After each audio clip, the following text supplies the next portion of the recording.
2024 election ముందు ఒక 6 నెలల ముందర వెళ్ళినా ఇంటికి. వెళ్ళి అడిగాను నేను. అంటే గెలుస్తున్నారని తెలుసా మీకు? గెలుస్తామా ఓడతామా అది డిఫరెంట్. ఆ సబ్జెక్టు పోలేదు. మనం గవర్నమెంట్ వస్తే నాకు టీటీడీ చైర్మన్ కావాలి. ఇంతవరకు ఈ 43 ఏళ్ల నుంచి నిన్నేం అడగలేదు. అవును, నన్ను ఏం అడగలేదు. ఒక చిన్న కానిస్టేబుల్ ట్రాన్స్ఫర్ కూడా అడగల. మీరు చెప్పిన పని చేశాను తప్ప సుదీర్ఘంగా 4 దశాబ్దాల మీద మీ ఎంబడితోనే ఉన్నాను. ఓ 30-40 కేసులు, క్రిమినల్ కేసులు నా మీద పెట్టారు కాంగ్రెస్ వాళ్ళు అప్పట్లో.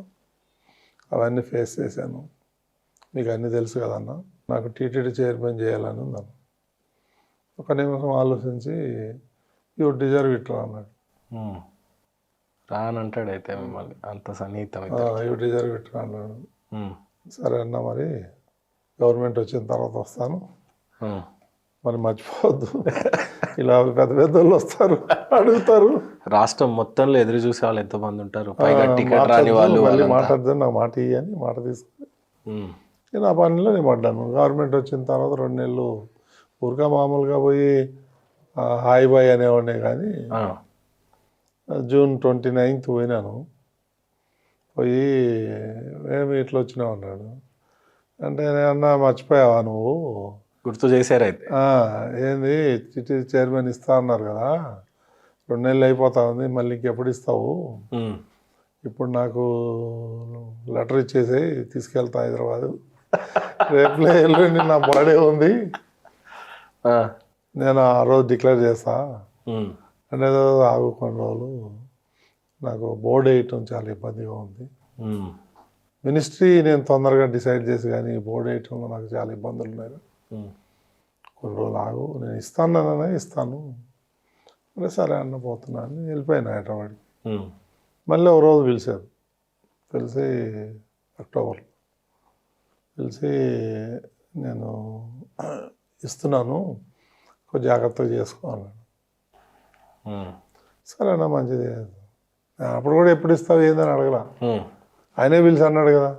నేనన్నా ఆయన పిలిచాడంటే ఎగ్గొడతానికి పిలిచాడేమో, ఏదో కథలు చెప్తాను, సారీ సారీ అట్లా ఇట్లా అంటాడేమో అని ఏం చెప్పాలని పోయినా.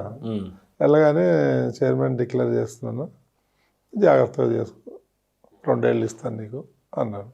సరేనా, మంచిది అని వెళ్ళిపోయినా. వెళ్ళిపోయేటప్పుడు సూర్యాపేట దాటాను, అప్పుడు అనౌన్స్ అయింది. Very good sir. అంతే, సింపుల్, ఓపెన్ బుక్ ఇవన్నీ. నేను 1-2 ఇంటర్వ్యూలు కూడా చెప్పాను ఇవన్నీ. మొత్తం మీద టీటీడీలో అడుగుపెట్టిన తర్వాత ఎలాగో ఏరి కోరి కావాలని తెచ్చుకున్న చైర్మన్ పోస్ట్ కాబట్టి ఇప్పుడు ఇంత డీటెయిల్గా చెప్పిన తర్వాత ఎలాంటి రిఫార్మ్స్ తీసుకొచ్చారు సార్? ఎలాంటి చేంజెస్ తేగలిగారు కొండ? నాకు తిరుమల గురించి కొంత అవగాహన ఉందండి. ఎందుకంటే చిన్నప్పటి నుంచి గుడికే కదా వచ్చేది, మా దగ్గర ఊరే. పైలే చిత్తూరు కూడా. కానీ కొన్ని కారణాల వల్ల నేను అనుకున్నాన్ని చేయలేకపోతున్నాను. ఏంటా కారణాలు? చాలా హడల్స్ ఉన్నాయి. ఈ ఆర్టిఫిషియల్ ఇంటెలిజెన్స్ ద్వారా మనం ఫేస్ క్యాప్చర్ చేసి, లైక్ డీజీ యాత్ర టెక్నాలజీ యూజ్ చేసి మనం ఒక 1/2 అవర్లో దర్శనాలు చేయించి పంపించేద్దాము అని. అంటే 2 వ్యక్తుల మీద అది గూగుల్ పెడదామా, టీసీఎస్ పెడదామా అనే దాంట్లో నాకు లేట్ అయిపోయింది. సో ఇప్పుడు మళ్ళీ లోకేష్ గారు గూగుల్కి వెళ్దాం మనం, టెక్నాలజీ బాగుంటుంది కదా అని మళ్ళీ లేట్ అయిపోతే మీరు తెచ్చే రిఫార్మర్స్కి లేట్ అవుతుంది. మీ హయాంలో పడాలా మార్గం? అది పడాలా, ఎందుకంటే ఇప్పుడు 20 గంటలు క్యూ లైన్లో ఉంటే చాలా ఘోరం అండి, బాధేస్తుంది. మనం ఏమో ఫుడ్ అవన్నీ వాటర్ అన్నీ మిల్క్ అన్నీ ఇస్తాము, అది సరిపోదు కదా. ఒక వ్యక్తిని నువ్వు 20 గంటలు రూమ్లో పెట్టి లాక్ చేస్తే అన్యాయం కదా. పర్సనల్గా మీకు కూడా ఉందా ఒపీనియన్? అయితే అడగాల్సిన పని. అందుకనే నేను అది ఫస్ట్ బోర్డు మీటింగ్లో పెట్టినా. ఇది ఇక అన్ని మస్తస్తులు కూడా పెట్టాను, అన్ని మతలు చాలా వరకు పంపించేసాము. ఓకే, ఫర్దర్గా ఏమీ తీసుకోవట్లేదు. అవినీతి నిర్మూలన, ఎక్కడ కూడా కరప్షన్ అనేది మొత్తం తగ్గించేసాను. కరప్షన్ ఏముంటుంది సార్ టీటీడీ? టికెట్లు, బ్లాక్ టికెట్లు. అంటే మీ హయాంలో జరిగిందా లేకపోతే గత ప్రభుత్వ హయాంలోనా? ఇక్కడ దుకాణంలో పనిచేసే వాళ్ళందరూ టికెట్లు అమ్ముకునే వాళ్ళే కదా గతంలో. అంటే ఏ రకంగా? కొద్దిగా అయ్యో చాలా చరిత్ర ఉంది ఇక్కడ. అంటే ఎట్లా? ఒక 500 రూపాయల టికెట్ని తీసుకొని 2,000-3,000 అమ్ముకుంటారు. ఓకే. నిర్మూలించలేదా మరి గత మొత్తం తాలూకు అయిపోయింది, ప్రభుత్వాలు? స్టాప్ చేసేసాను. టీటీడీలో ఉన్న ప్రధాన ఆరోపణలు అప్పట్లో ఉండేది ఏంటి అని అంటే, వాళ్ళు రావద్దు అనేది కాదు కానీ అందరు మనుషులే, బట్ అన్యమతస్థులు రావటం అనేది టీటీడీ చుట్టూ తిరిగినటువంటి ఒక వాదన. వాళ్ళు రావటం వల్ల వాళ్ళు ఇట్లా రావచ్చండి, జరుగుతుంది. అన్ని మతాలు రావద్దని మన దగ్గర మాన్యువల్ లేదండి. ఓకే, ఎవరైనా రావచ్చు, కానీ ఒక డిక్లరేషన్ ఫామ్ ఉంటుంది, దాన్ని ఫిల్ చేయాలి. దాని మీద ఫిల్ చేయాలని, దేవుడి మీద నమ్మకంతోనే వచ్చాను అని. అది మనం పెట్టింది కాదు, బ్రిటిష్ వాళ్ళు పెట్టారు వందల సంవత్సరాల కింద. ఓకే, అప్పటి నుంచి నడుస్తుంది అది. ఈ విఐపీలు అంటే లైక్ సీఎం తాలూకా మనుషులు కానీ ఎమ్మెల్యేలు కానీ డిక్లరేషన్ ఫామ్ నింపరు కదా సార్? వాళ్ళు ఎందుకు ఉమ్. అసలే నాన్ హిందూ నింపాలి.